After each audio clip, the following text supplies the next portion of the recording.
Hello there and welcome to this vlog of March 2024, and in today's video we are going to look at these lovely snappy snaps taken from, I think it's like the Adepticon showcase. They were posted on a Discord which I didn't see.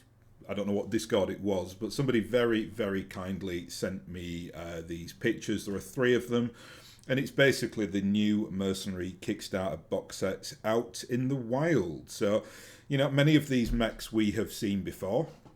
They were, I think it was at one of the big events last year, maybe Gen Con, where they had some of the mechs in, you remember they had that lot like weird pink plastic, so you could kind of see the molds, and they were in like one of those showy glass case boxes. This, though, is, I suppose, now we can see them in their full glory, in their, in the plastics that we have come to get used to with Catalyst Game Labs recently. Worth noting that some of these pictures will be quite frustrating just because of the angle of the of where the photographer is at. So, like, heads have been cut off mechs, but it's pretty good in regards what we can see. So I thought it worth a quick run through. I think everything is here in terms of the major box sets, apart from the is it like the Legendary Box 3, which deals with the Bounty Hunter? That I've not seen anywhere. There is one of the Legendary boxes here, but it's just the second Legendary box, which is on the final photo that we will go through today. So we're still waiting on that one. Maybe that's like the last thing that's been put out in the Chinese factories, so maybe they don't have access to that yet. But whatever, we'll discuss what we can see today. Before I get into it, though, just a quick channel update, because I'm sure some of you have been wondering where I have been. I've talked about this numerous times. The house is getting like completely redeveloped at the moment. But today, one of the builders phoned in sick. So I basically just said, look, just stay away. Let me work from home, because I've not been able to work from home much over the last few weeks, just because it's noisy. So I've got like a day where I can actually do a recording. In terms of my usual schedule, I mean, really don't expect me to see me back anytime before like mid to late April, I'd imagine. What I am going to do, though, is when the extension is built, I'm going to use part of that extension to actually do the tabletop gaming in, and I might be able to kind of set it up so that I can put tables out and then do like more review focused videos. I have had gentle criticism of people saying, great about all the like the Excel project managerial stuff on force building, but we'd like to see the miniatures. Completely legit criticism, that, and I would love to do that as well. And I'm hoping that when I've got the new setup, I'll be able to kind of have like a regiment in front of me, and as opposed to what I was doing previously, which was like taking photographs of them, which isn't ideal. I mean, it's nice if you can just kind of interact with it and sit close to it, but again, I am not a tech guy, and I kind of refuse to spend vast quantities of money on, like the audio visual stuff. So it will probably look, well, it'll be on this camera and with this audio, so it will be the same quality, but I'm not going to be using like zoom functions or, circular tables to kind of showcase 360 stuff, because I just don't know what I'm doing, really.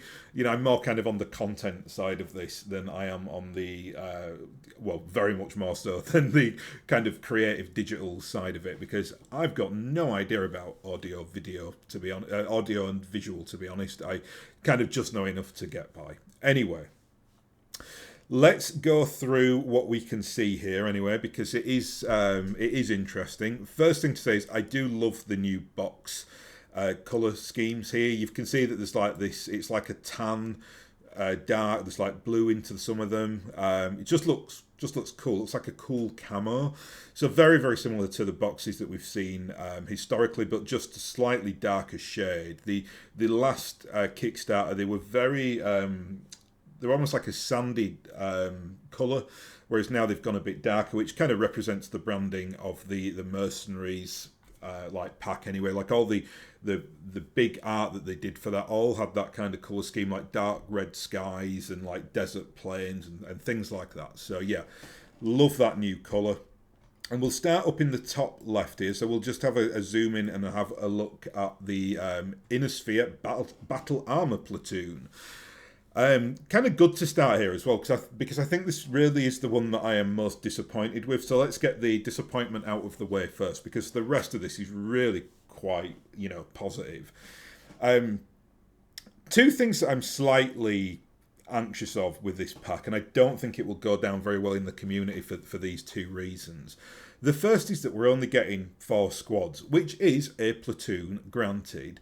However, I just feel like for the size of these miniatures and the kind of the resource or the plastic used to make these, they're so tiny. Could we have not got a couple of platoons in there? It's certainly, like, from a gameplay standpoint, the elementals where you get 5 points, and they're bigger and chunkier, and they've got like the plumes of when they're doing the jumping and whatnot. So there's more there, and there's more units. I would reckon on that this will be a similar like cost price, so it's probably going to be like $20.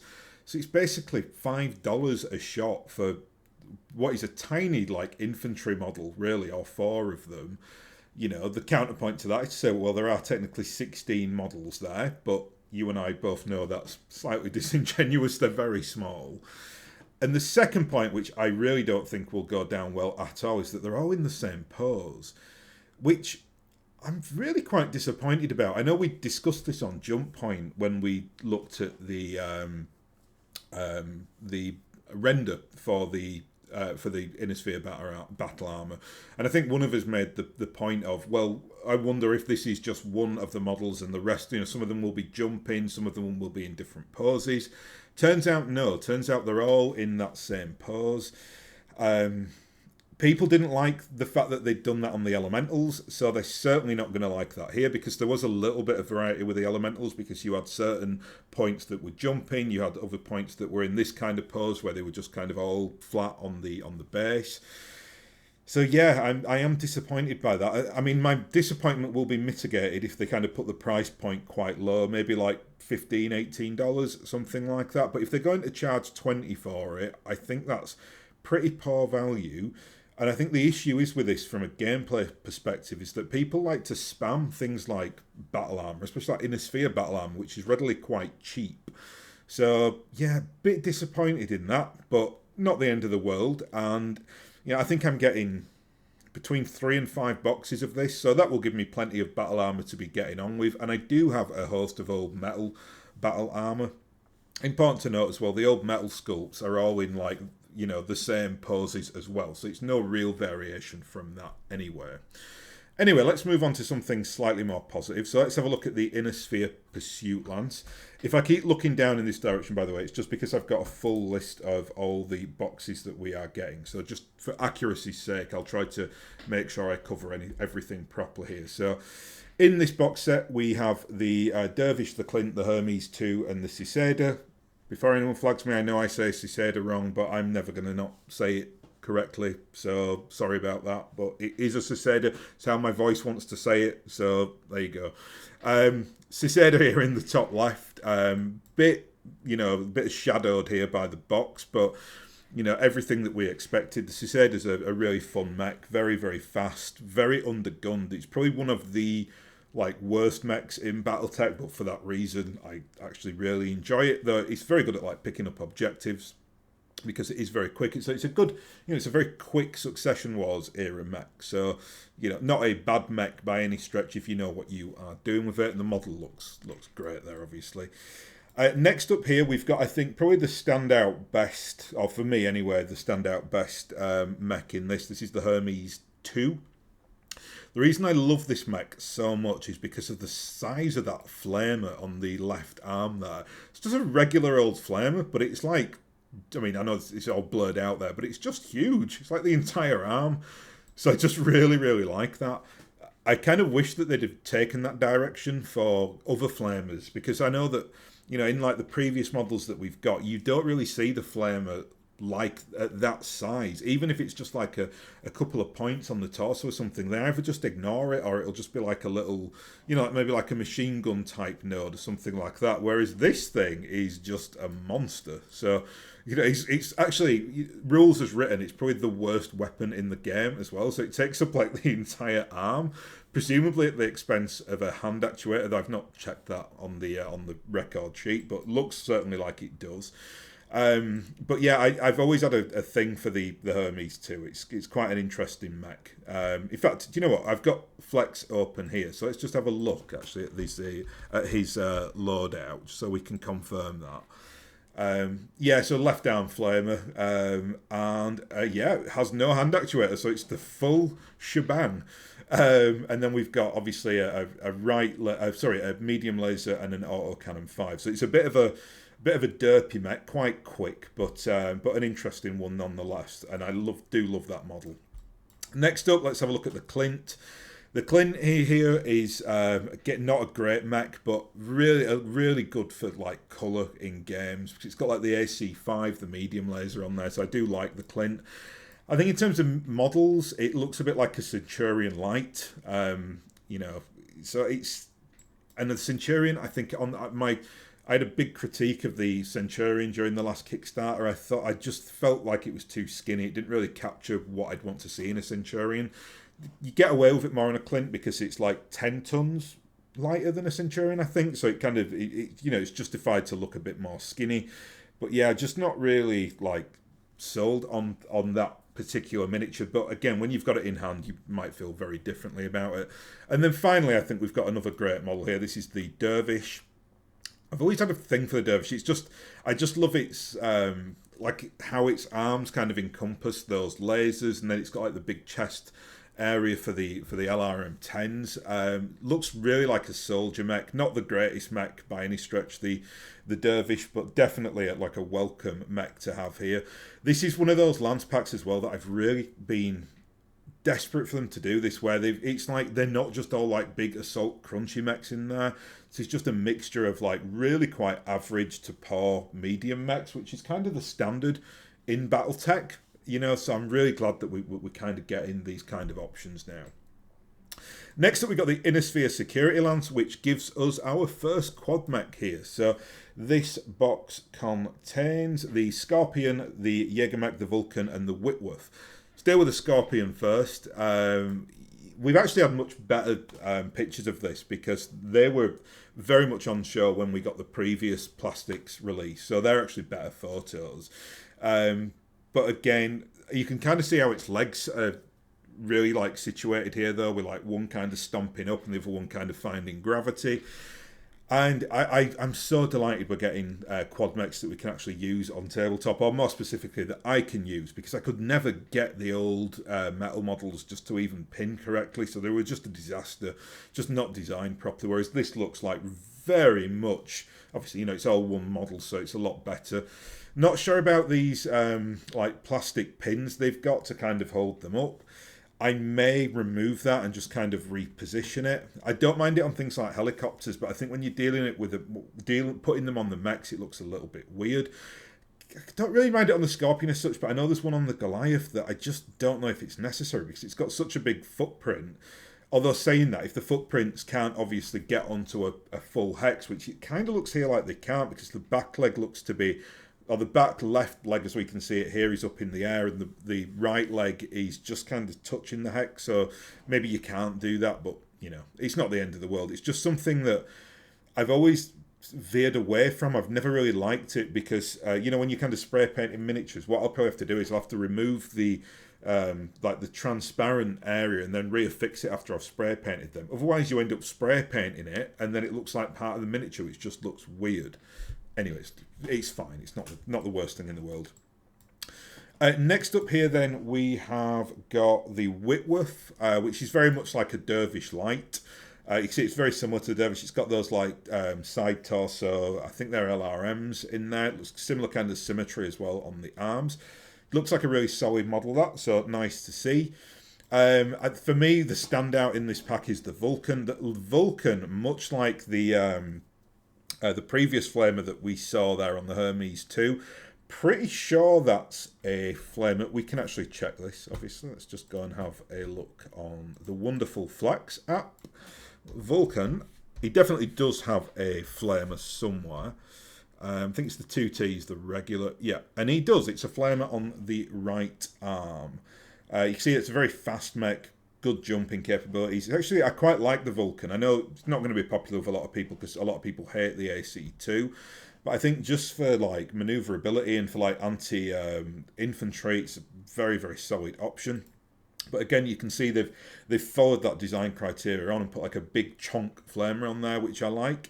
And then finally we got the Jaeger mech, which looks great actually. I mean, it's a real step up. I think you can see here in quality. There's so much detail. I mean, this one's just captured the light very well, so you can see all those like rivets and divots in terms of all the paneling. So it just looks really, really great. The Jaeger mech, I think. Let's go to the next lance pack then. This is the Innosphere Heavy Recon Lance, which is comprised of a Charger, an Ostrock, a Merlin, and an Assassin. Now, bit hard to see these two. I think this is the Assassin at the top. In fact, I'm almost certain it is. Not much we can really say on it though, because it's really obscured. But I can already tell I'm going to like this mech because it's got that dynamic pose. You can see here as well, I believe this is the Merlin because we've got that like circular SRM that we can see there. Pretty sure that is the Merlin, but again, not much to say because it's obscured. So let's move on to the two that we can see. So the first one here is the Ostrock. This is the first in the Ost series that we can see. I love the Ost series. It's such an interesting series of mechs. So it's really, really nice to get like the Ostrock, the Ossault, and the Ostscout. I think the Ostrock is my favourite of all three. It's definitely one that I've used on tabletop before. So really kind of looking forward to get that in hand. And then finally we got the Charger. Charger is kind of notably the worst mech, or the worst assault mech in the game. I mean, I say that, I've done videos on the Charger before, and that if you actually know what you're doing with the Charger, it can be very effective. But, you know, just in terms of 80 tons and having like 5 S-lasers on there is pretty horrendous. But, you know, the model looks great, though. It looks really quite, like, chonky. It's got those big, like, shoulder pauldron angle things that you're so used to seeing with the Charger. Just great to see this as well, because the Charger is, to me, it's one of the iconic mechs of BattleTech because it's so bad. But more like, not like iconic like the Atlas or the Mad Cat, which people outside of the IP can see and understand and know it because it's omnipresent. The Charger, though, for kind of like the fan base, it's one of those like quintessentially interesting mechs that people like. Next up, we got the Innosphere Recon Lance. I think this is probably my favourite of everything that they've released because this contains the Firestarter, the Spectre, the Javelin, and the Ostscout. And I'm just really delighted that we have now got this like an attitude where you're just getting a lance pack full of light mechs. That's exactly what we've needed. I am so done with just this like assault mech of the day, or like just filling all the like the mercenary packs they did it. They just filled them with like heavy and assault mechs, and you know I get it because they are what sell, but we need more variety. We needed more heavy, more lights and mediums, and this Kickstarter is absolutely delivered on that. Bit difficult to tell which is which here. I can definitely tell you that this is the Javelin. You can see by its like helmet head, and you can just see its SRM packs there.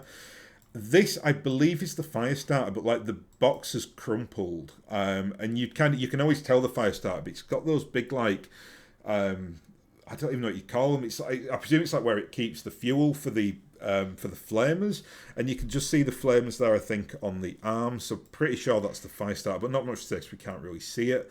That is the Ostscout. It's actually not quite a nice picture of the Ostscout. It's got that one medium laser, and it's got that like Ost feel to it. Just love how they've done that with the Ost series because you can just tell that it's a family of mechs from like the same like factory, which is great.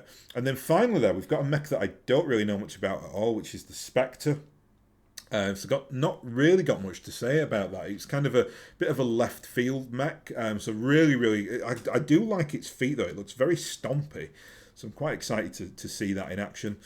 And then finally we got the big boy pack. This is the Assault pack. And, you know, just to clarify, I don't have any issues with them doing like big stompy robots, like, you know, from the assault and heavy range. But it's just, I felt like the lights and the mediums were just being like neglected a little bit. But this is the kind of quintessential big boy pack that you've got here. And unfortunately, we can't really see the. Oh, sorry, in fact, I'll tell you what's in here first. So we have got the Pillager, the Shogun, the Goliath, and the Hoplite. The Hoplite being a medium mech in this mix. The Goliath, we can't really see it, but we did get some really nice shots of it on from previous videos, so we know what it's going to look like. You can just see the plastic, like holder, like the transparent plastic holder there. Just looks huge. Like, it's really set back into the box, which I think kind of demonstrates how big this thing will be. Got the Hoplite here as well. The Hoplite's a really good looking mech. I really like its just the way that it does kind of come across. It's not the best mech by any stretch. In fact, it's really quite a poor mech. But I really like the miniature itself. So I'll be looking forward to get him. The two that we can really see here on show are the Shogun, which is a mech that I've always associated with the name has flown out of my head. The Wolves Dragoons. I think it's something that they're kind of redeveloping in around like 3005. So kind of just as the Succession Wars are wrapping up. Looks it's going to be really interesting to see this because its torso and its head look kind of like squished together. So I love mechs that have got like a really weird, you know, like specific character trait to them in terms of its look, and I think the Shogun has that, so I'll be interested to get this one as well. And then finally here we've got a mech that people have been crying out for, which is the Pillager. Pillager is an absolute monster of a mech. It's like a Gauss rifle spam. It's got claws. It's kind of an evil mech as well, because you kind of associate it with the Capellans. Not always. It does have like I think, you know, the Lyrans do have access to it as well, but it's one of those mechs that you really want kind of the bad guys to be using on your table. So just a great, you can see that, I mean, again, the picture's a bit obscured, but it's really nice to kind of see this guy in plastic. You just see how big it is. It just looks like an absolute monster, which is exactly what it is. We've also got here, might be obscured by my head, but we've got one of the Overlord C classes here as well. I think these are already out in the wild, because I think Ironwind do these models already. It's just they were part of the Kickstarter, as I think it was a part of a bit of a charitable campaign for somebody's medical bill. So I bought a couple of them. I got the I got one of each. I think you had the Overlord, and then you just had like the generic like drop ship as well. I'm slightly regretting getting them now because they are map scale, which is not what I wanted. I want actual scale. Like you can't see them because my window's very small, but I've got two Leopard and a broadsword dropship in the background there, and they're very much like to scale. So you can actually get the mechs in them and, you know, whatever else. You can't do that with these, but they're fine. There's like decoration pieces. They look lovely, but they are quite expensive for decoration pieces, but whatever.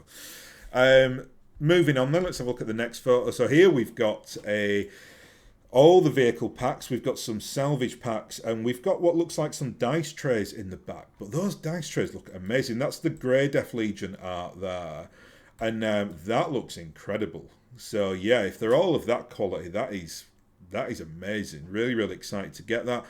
I can't remember which one I got. Knowing me, it was probably just like the Fedson's generic one, so it will look a bit boring. I kind of regret not getting something cool now, though, because they look absolutely great. Anyway, oh no, in fact, you know what? I think I just got like the generic BattleTech chevron for my dice tray, but yeah, whatever. It's a dice tray, so it doesn't really matter. So let's just go this from top left onwards. So the first thing we've got here is the objectives. This contains the MASH like medical vehicle. It contains the mobile HQ, and it contains the Long Tom artillery piece. Long Tom is a two-piece section here. They look quite small, which is fine. I mean, you know, that's to scale. But I think, again, it's almost like the Innisphere Battle Armour pack. Not that I'm disappointed with it, because these miniatures look great, but are they going to be charging like 20, 25 bucks for these?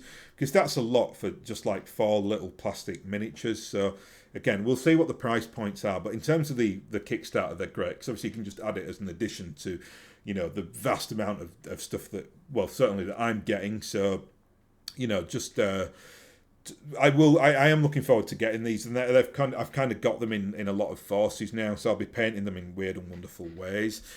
Let's get on to the more interesting elements of this. So these are what everyone's really been waiting for in this Kickstarter, because this is the first time that Catalyst have done ground vehicles. So this is the Assault and Cavalry Lance.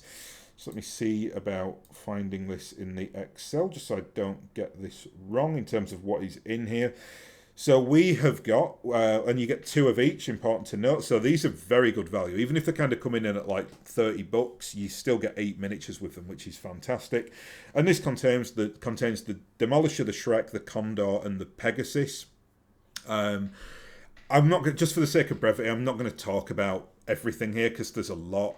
But I'll just pick up some notable things. Let's just have a look at this Shrek. That Shrek, and the Shrek is a really popular vehicle because it's really crunchy. It's got 3 PPCs in there, so it's an absolute monster.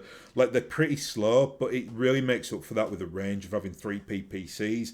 Especially like in Succession Wars, if you are spamming like Shreks, your opponent is going to hate you.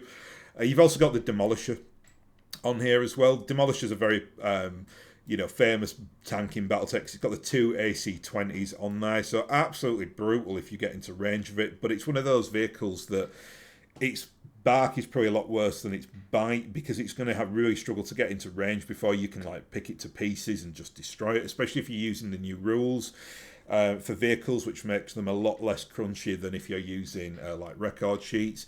And then we've got the what else did we say? We've got the Condor and the Pegasus up here. I think, is it the Condor, which is the hover vehicle, which I presume is this one. These vehicles, they look so great. Like, the detail on them just looks absolutely incredible. So really excited to get these. Next up, and this one unfortunately has been obscured a little bit, but I think we can still see them all, just because we can see 2 of the other 2 are hidden, but we can still see what I believe are the LRM carriers there. But let's just have a look at this. This is the Battle and Fire Lance. So this contains the Manticore, the SRM carrier, the LRM carrier, and the Vedette. So top here we got this is definitely the SRM carrier. Sorry, I think I misspoke then. This looks great. In fact, I've got to be honest, I really do like the metal SRM carrier as well, but it looks like a little bit smaller than that one, a bit more compact, but again, detail's great. This is the LRM carrier up top, and then we've got, I believe this is the this has got to be the Manticore, because it's a big, heavy 60-ton mech. And then here we've got the Vedette, which unfortunately is really obscured. So we'll concentrate a little bit on the Manticore there. Manticore very much is like a traditional tank. It's got that turret, it's got the tracks. Even though it's a little bit obscured in terms of it's not great detail on here, it still looks absolutely fantastic. Next up then, we have got the Recon and Hunter Lance. So I think this contains the VTOL. So this is the Behemoth, the Ontos, the Warrior, and the Skulker. Let's just have a look at this. It's difficult to see the Warrior here. This is the attack helicopter. I am guessing that it's difficult to see how they've done this. It might be because just we can't see the depth of the box, that it's actually already placed on its plastic, like, translucent little pin. Or it might be that you have to assemble that. If you do have to assemble it, it will literally take you 30 seconds. You just have to kind of place the pin into the VTOL and then the base, and then you're done. But it might already come assembled. We can't really tell from there. We've then got a tiny vehicle here, which I'm going to absolutely presume is the Skulker, because the Skulker is it's a small 20-ton vehicle. It's like basically a scout vehicle. And then we've got, I think this here is the Ontos. This is the one like the M-Laser spam. Difficult to see that one, unfortunately. And then here we have got the Behemoth, which is a big 100-ton beast mech. So that's a popular mech as well in BattleTech. So that's a lovely pack. And I think out of all of them, this was the one that really appealed to me, because I like the idea of, like, the Ontos is quite a crunchy mech, and the Behemoth just looks great on tabletop. And obviously I wanted several of these lovely looking new VTOLs as well. You can see they just look a lot more chunkier than the old metal versions. So what I've done is the metal versions that I do have, I've kind of repurposed them and be using them as like smaller VTOLs, and I'm going to use these then as like the big attack helicopters. Heavy battle and sweep lances next. These are the ones that I believe were done with the the Kickstarter stretch goals. So these weren't in the initial Kickstarter, so these were like bonus materials that we are getting. And this contains a, let me make sure it's right, heavy battle and sweep, yep. So this is the Patton, the Pike, the Drillson, and the J. Edgar. Bit of reflection here, so difficult to tell. This is definitely the Pike. The Pike's got those like 3 AC2s on there, so it's like a very undergunned but similar Shrek PPC carrier. What else have we got here? We've got the J. Edgar, which I think might be this here, because it's a hover a hover vehicle. The Patton, I think, it's definitely the Patton. It's just like a traditional tank, right? So you can use the Patton. There is a variant as well, the Rommel, but they phased that out because I don't think they particularly liked having a German World War II veteran mentioned as one of their tanks. The Patton, though, is a very, very similar mech. In fact, I think you can just use either the Patton or the Rommel for either design. So yeah, it's kind of been written out of like law, but that's not to say you can't use it or use like the Rommel's design for this.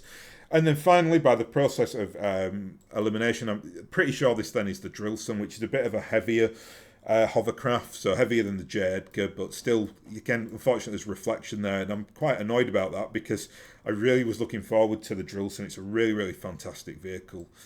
Used it several times. Got like lots of the old metal miniatures, and I do like playing. I actually much prefer it to a J. Edgar. I know people like the J. Edgar because I think its name's obviously makes it quite interesting, but the Drillson is the bad boy really amongst the hover vehicles. And then finally we have got the rifle and command lances here, which looks like a really interesting pack. I think this was another one of those like late editions on the Kickstarter goals. So this contains a Stormfeuer, a von Luckner, a Bulldog, and a Hetzer. The Hetzer you can see very clearly is this one. The Hetzer is just like it's a rolling AC20, so it's like a wheeled AC20. So quite dangerous, obviously, but it's something that it's paper thin, and it's just there for one thing, which is try and roll up to your enemy and get off a big, auto cannon shot. We've also got on here the, I think the von Luckner. It's so difficult to see. These might be this one, but tough to see. From memory, I think the von Luckner has lots of LRMs on there. And then we've got the Bulldog, which I am going to assume is this chap here. The Bulldog's got like that stunted medium laser. It's a weird design. It's difficult to see. I would have loved to get a nice picture of the Bulldog, but unfortunately it's not there. Which by process of elimination means that this then is the Stormfeuer, which is a big 85-tonner tracked vehicle. Could be that, though. I'm really not familiar with these vehicles too much. They're slightly outside of like the usual cannon, but yeah. But if we zoom out a little bit, we can see that they look. I think this is probably the most generic vehicle pack. They all look very square, but still a welcome addition. And then finally, we can't see these, obviously, unfortunately, because they're still in their boxes. But what I do love, though, the artwork on these salvage boxes looks awesome. You see, we've got the Savannah Masters. This was a late edition. There's kind of a secret that that had leaked out a few weeks ago. So they've just basically included that here. We got the Blood Ass, which I'm really excited to get. The Blood Ass, a mech that really I associate with Mech Commander 2, which is one of my favourite things in BattleTech. So great to see him. Then we got the Battlefield Support Vehicle. So this is, again, it says 2 random vehicles. And then we got the Legendary 2 or 3. So this can either be something from the Bounty Hunter box or just the standard Legendary 2 box. And just at the end there, you can see. Oops, sorry, we've gone back a slide there. You can just see the regular Mercenaries salvage box as well, which is in that same colour scheme as what we'd expect from this Kickstarter. And then finally, drum roll please, because this contains the Somerset Strikers. So let's go right there. We can't leave anyone waiting on the Somerset Strikers. This is amazing. What we've got in this box set, we've got the Bushwhacker, we have got the Axeman 2N variant, we have got the Mauler standard variant, we've got the Wolfhound, which we'll talk about that in a second because there's something weird going on in the Wolfhound, but we'll have a think and look at him later. And then we got the Hatamoto Chi, which is just another variant of a Thug, but it's got that Draconis Combine feel. So this is the first time they've done one of those Draconis Combine looking mechs where it's got that like Japanese aesthetic to it. So that's amazing. Let's start with... Whoops, sorry, keep flipping around there. Let's start in the top left, though. Let's start with the Bushwhacker. So this, and it's such a shame, it's just slightly hidden in the shadows there. But I love the fact it's got something to stand on. I'm a big advocate of this. Like when they've got like rubble to kind of, position the mech on. It looks in a really nice dynamic pose. The Bushwhacker is a gorgeous mech anyway, so I'm really, really excited to see this guy. This is it? God, crikey, it's a long time since I've thought of this guy's name. Is it Zoltan Ryder or something like that? This is kind of the mech that he rocks up with in the old cartoon series. Next up, obviously, we've got the poster child of the TV or the cartoon from back in the 90s. This is the Axeman 2N. This is Adam Steiner's variant, so you can see it's got the LRM-15s on there. I still say to this day the reason why this variant exists is because of the toy, which you won't be able to see it 'cause it's very small because I'm minimised, but I've got the old toy up on top there. And you can see it's got like, you can't see it, but it's got the LRMs on there that shoot out. And I'm pretty sure that the toy developer was just like, I think it was Tyco, was like, yeah, we need something to shoot out of it. So, the BattleTech people were like, well, let's just put some LRMs on there because it's difficult to do with with AC weaponry. So I still say the reason this mech exists is because of the toy. And it's really not a good variant of the Axeman either. Like, it's a mech that you do not want LRMs on because you want to get up close and personal and hit people with your axe. And the LRMs have such penalties to minimum range as well. So it would have been far better to get some SRMs on there, but there we are. Still, apart from that, it's regular. It's got the general purposing of an Axeman. It's got the badly designed medium lasers in the axe arm, which is terrible, and then it's got the AC. Actually, I don't know what AC variant that is. It might be like a large laser. But let's have another cheeky look, see if we can't see. Axeman 2N. Oops. There we are. And, oh yes, it's a large pulse laser, which again won't be winning any fans because the Innosphere large pulse laser is not something that most people enjoy. So, yeah. But again, it's just for the fact that this thing exists. Also looks like it's on some kind of rubble platform there. It might be standing on like a clan mech, which is something I would absolutely adore. But it's really kind of difficult to see from this picture, but still looks wonderful. So I don't care how bad the mech is on tabletop. Very welcome addition. Then we got the Mauler. This to me is the one that I've really been looking forward to in this pack. The old metal Mauler just doesn't cut it. It's a bit too slight. This though looks like a chonky boy, and I know that people say that the Mauler is not a good mech, and I suppose technically it's not because it kind of takes up much of its weight with 4 AC2s, but I still love it. Then we've got the Hatamoto Chi, which is very Japanese looking mech. I'm so delighted we're getting this. These two mechs very much fit into like your Draconis Combine forces. The Mauler it does as well, even though it doesn't have that like Japanese aesthetic. It's a mech that the Draconis Combine brought back. It kind of gets, I think it gets like rolled out during the Succession Wars, War of 3039. But it's just a disaster mech. It just does not work, and it's a complete failure. But still very fun to play on tabletop because it's got lots of ammo, and it can blow up very easily, and it can hit from long ranges. So you can have very, very good fun with the Mauler, but just don't expect to win much with it.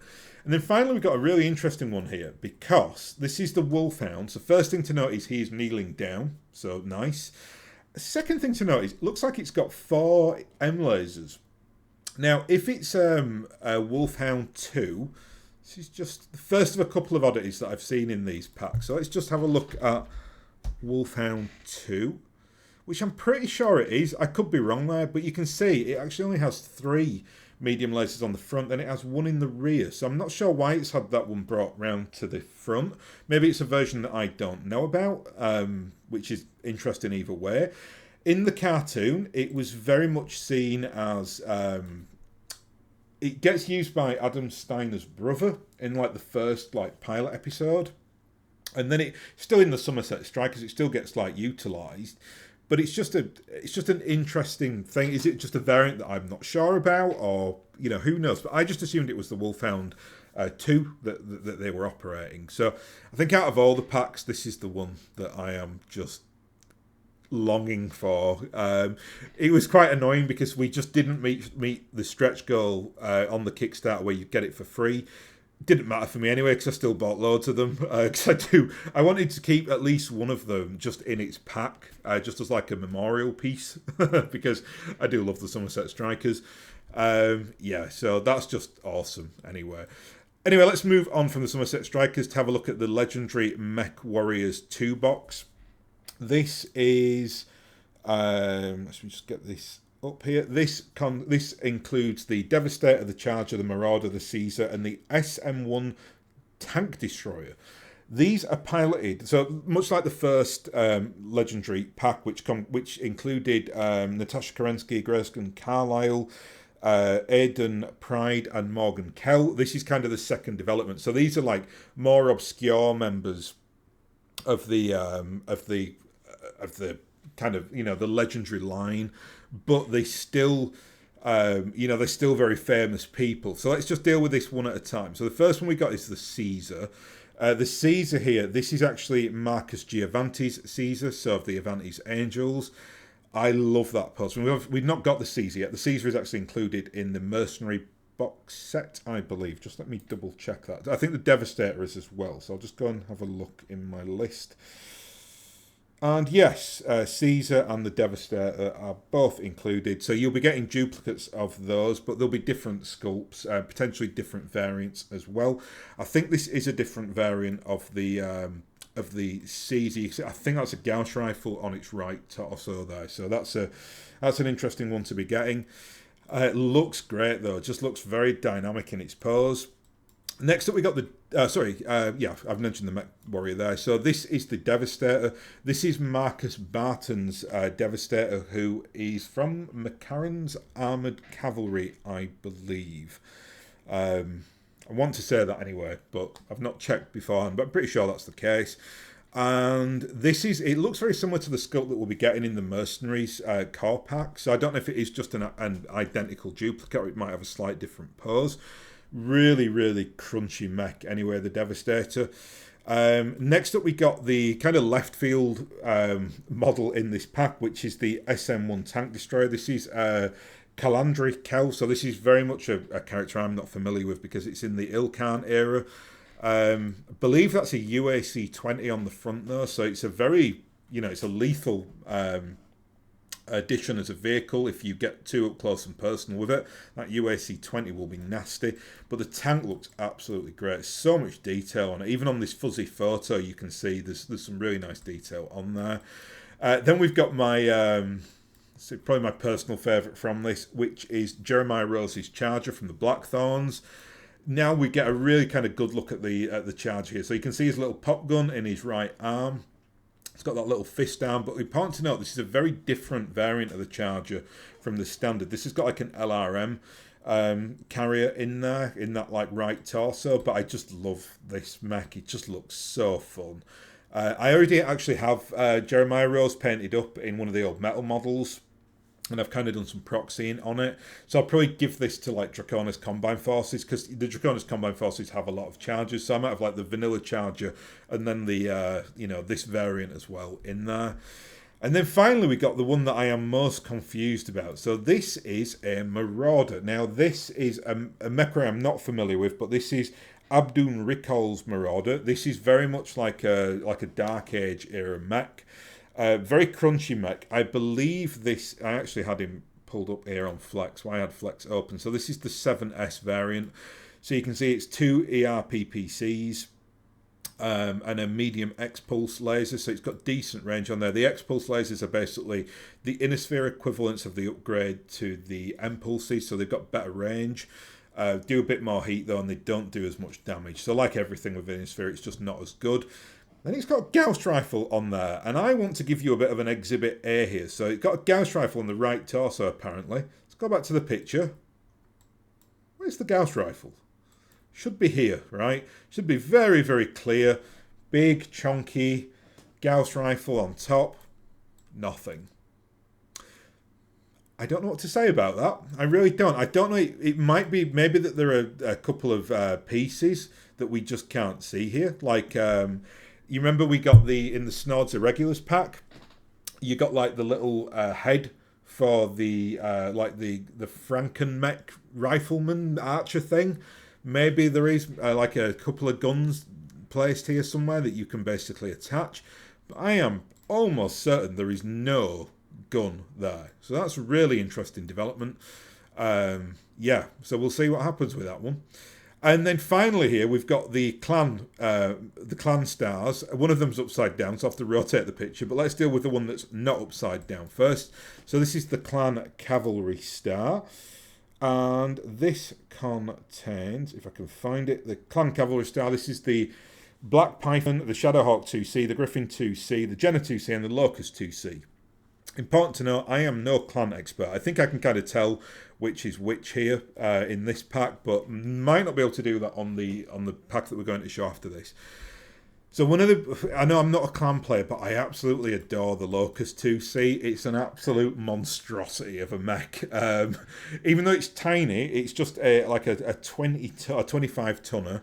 It's just littered with these like extended range small lasers. So if you get into someone's rear arc with this, it's absolutely lethal.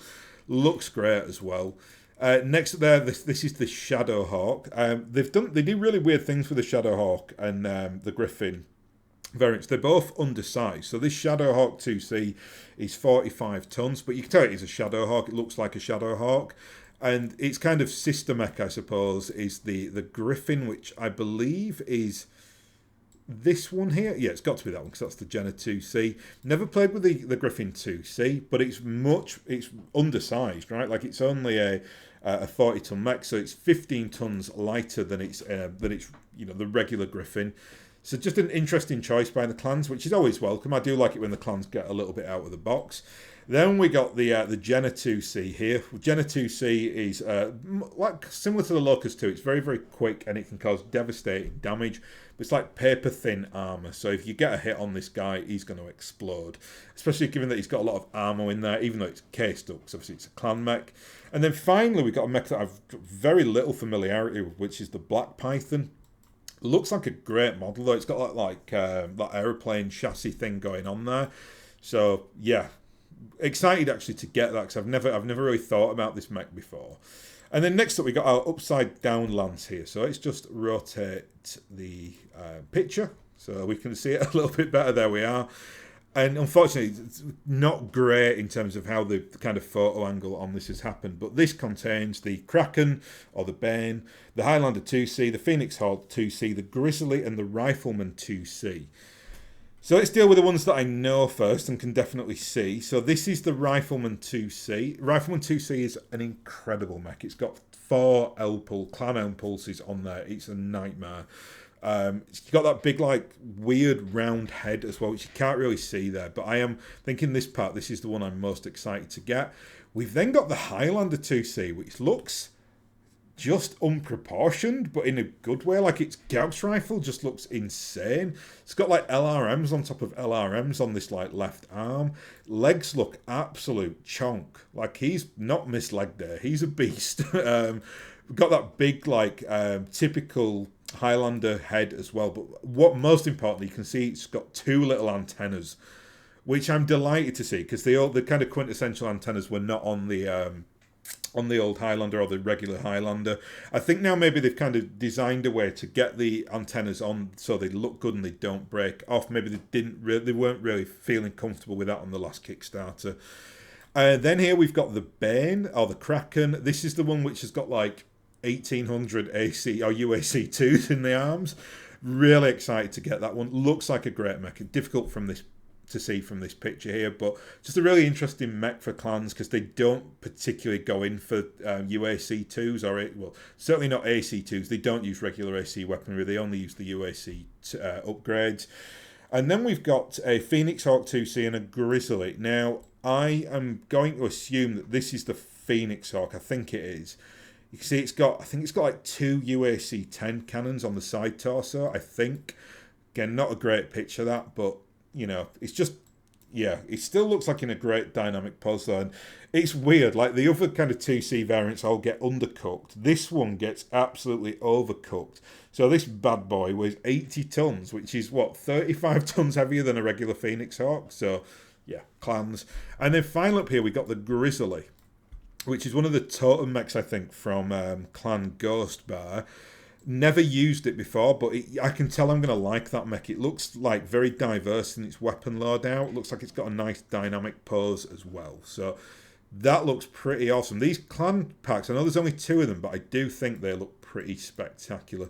We've got more dice trays as well there on the right-hand side. I think that's, I wouldn't say that's Clan Sea Fox, but not 100% sure. I think you just see the curly tail there. Got some maps at the bottom, and then we've got the box from which presumably is the Mercenaries box set. Oh no, actually no, it's not. It is actually a Game of Armored Combat. So it's the regular Game of Armored Combat. It's just got the different artwork on the front, which they announced a few months ago for the 40th anniversary edition of BattleTech. So there we are, that's it. That's kind of a full walk around there in terms of what we are getting. Again, just so you know, the Bounty Hunter box is not included there, but we might get some visibility of that at some juncture. What I'm going to try and do now is, there's no way I'll be able to get back to regular schedule, so I don't expect any like videos from me really over the next like 4 to 6 weeks. I'm going to kind of reposition all my setup as well. So I'll predominantly be doing videos up here, but I will try and create a space down in the house extension as well, where I can kind of get a table out and potentially bring. I've got a big. You can't see it, but the camera is on a tripod, so I can extend the tripod out and just have it so that it's kind of set up and I can see a table in front of me. I am thinking about doing an unboxing video for the Kickstarter, so that might be the first time you see that, because I am getting an offensive amount of stuff. So I might just kind of just show that. Could be quite overwhelming, but I'll see what I can do to get it all on the table, and I'll have a think about it anyway. Just in terms of timings on the Kickstarter, some comms went out last week from Catalyst. They basically had an issue where Barnes & Noble have accidentally released the little like counter card game that we're getting. I think, is it called Encounters? I think. And it got released at Barnes & Noble without Catalyst permission, and now Catalyst can't pull it. So something from the Kickstarter is out there in the wild. This is absolutely fine. I don't know how anyone could care about this. Like, whatever. If it's out there and people can get hold of it, great. Obviously, you can only get it really if you're in the US, because that's where Barnes & Noble operate. In that, when they did that news drop, though, the last thing that was said, like the last sentence was, "We're still on target for the June Kickstarter."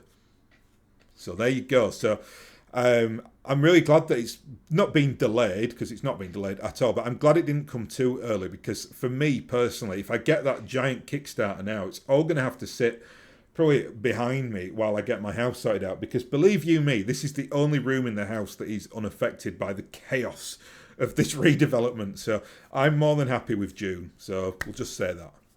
Anyway, I'll leave it here. So I might see you now in another month. We'll see what happens. I'll try and get, when I can record, I will. But again, I can make no promises.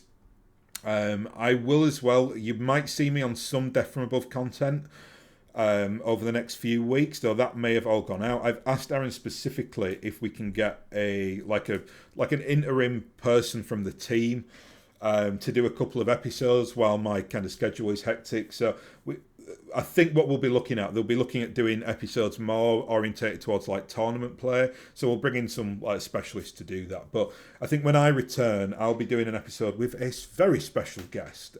He watches my videos as well. So if you know who you are, we're going to try and get some special guests along at some juncture. I won't say who, because I don't want to spoil the surprise, but prominent people across the BattleTech community.